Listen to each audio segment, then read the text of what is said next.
Madam Speaker, House Chairperson, Chairperson of the NCOP, Mr. President, honourable members. South Africa is in a crisis. For 10 years, our population has grown faster than our economy, making us poorer.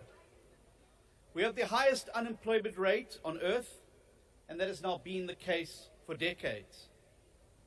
Violent crime still destroys the lives and livelihoods of our people at a terrible rate. 70 of our fellow countrymen and women are murdered every single day. Our education outcomes continue to steal our children's futures, and positive progress is slow. 8 months ago, the Democratic Alliance entered the Government of National Unity for 2 reasons. First, to prevent the MK from getting their hands back on the levers of power, where they would be able to loot another 4.9 trillion rand of our GDP and plunge our country into another 9 wasted years, where it wouldn't be the school children, it wouldn't be the poor that benefit, it would have been the same old elite that ate out of the trough of the public purse and have led our country to where it sits today.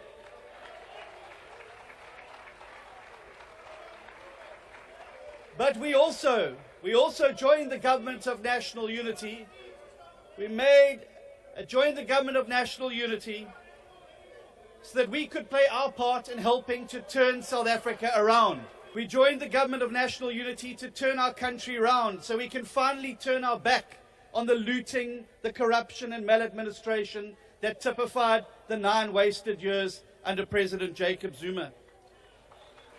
But we also joined to be part of the growth and jobs agenda, and to make sure that we confront the crises that face us.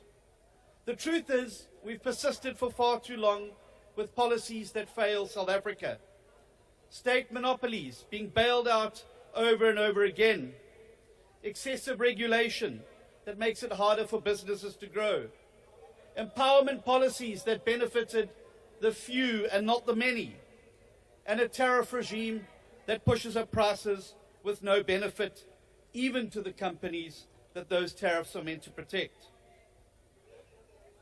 And underpinning that, a thoroughgoing lack of accountability, where those responsible can sit in the gallery of Parliament watching our proceedings instead of behind bars where they belong.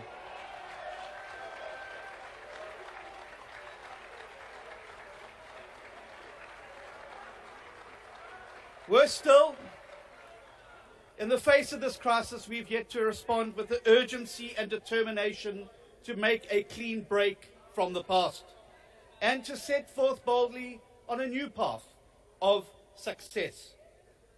And now, having made ourselves weak over those 9 wasted years, we confront a new threat: US tariff barriers, potential threat of AGOA, and possibly even sanctions by a regime driven by an administration that will put America's interests ahead of ours. And make no mistake about that. And so what do? When a country faces a crisis, it needs to unite and navigate the threat. And that is what we must do now.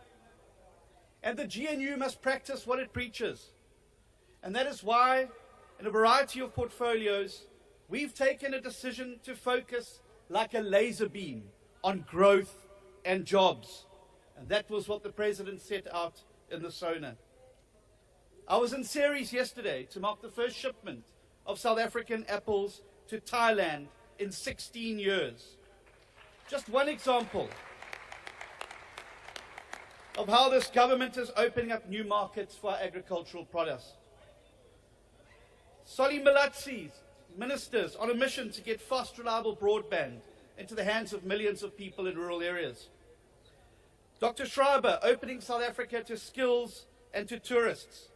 Minister McPherson fast-forwarding infrastructure projects.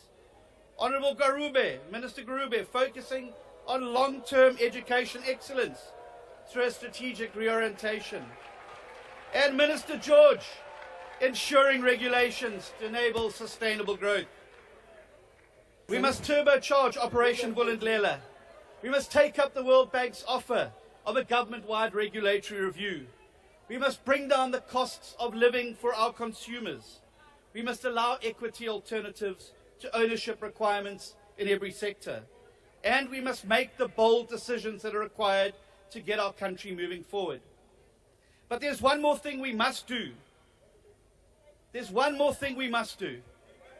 And that is remember that South Africa cannot succeed unless everybody in South Africa succeeds, and I mean everybody, no exceptions.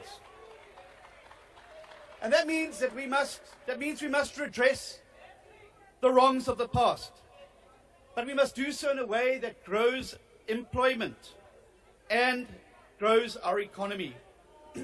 It makes no sense, for instance, that 30 years of transformation has occurred alongside a 50% increase in unemployment.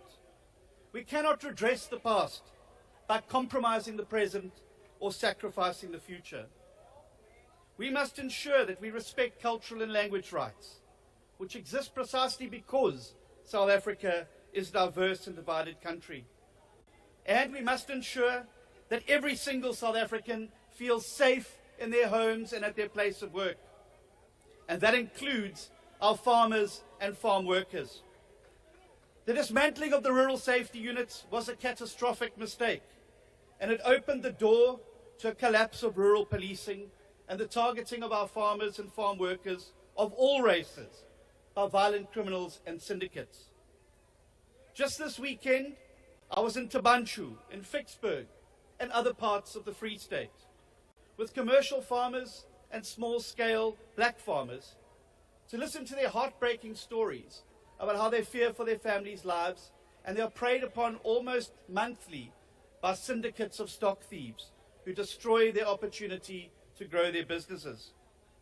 Cases get opened but are never investigated. They know who is responsible but cannot secure arrests or convictions. This situation cannot go unaddressed. And as a result, in my capacity as Minister of Agriculture, I'm announcing that we're going to work with the sector to design a comprehensive plan to combat farm murders, stock theft, and improve rural safety.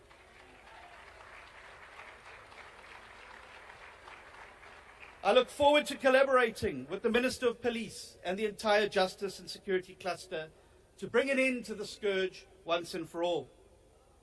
Madam Speaker, we live in times of both great hope but also great fear.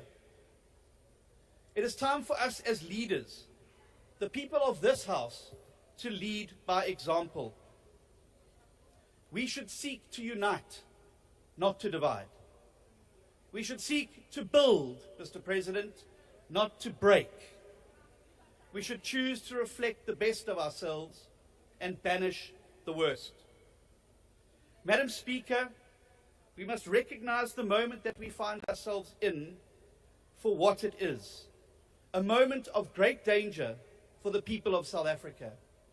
For if they fall prey to the historic revisionism that we've just heard from the Honourable the Leader of the Opposition, they could lull themselves into some complacency that somehow things were better when those policies and persons were in charge. Nobody took more advantage of the people of South Africa than the leader of Umkhonto we Sizwe, even using their money to build his own house while people lived in poverty. And we must reject the revisionism, because had we had that 4.9 trillion rand that was stolen under Mr. Zuma, we would have schools that were working, clinics that were functioning, police and nurses on the streets, and South Africa would be a better place. But never you mind, Mr. President. It's up to us now to pick up the baton and to take this country forward. But it means that we need to do whatever we can to turn the economy around. The time for a break with failed policies is now. The time for a new Honorable approach is Minister, now. your time is up. Now is the You time. can take your seat. Thank you.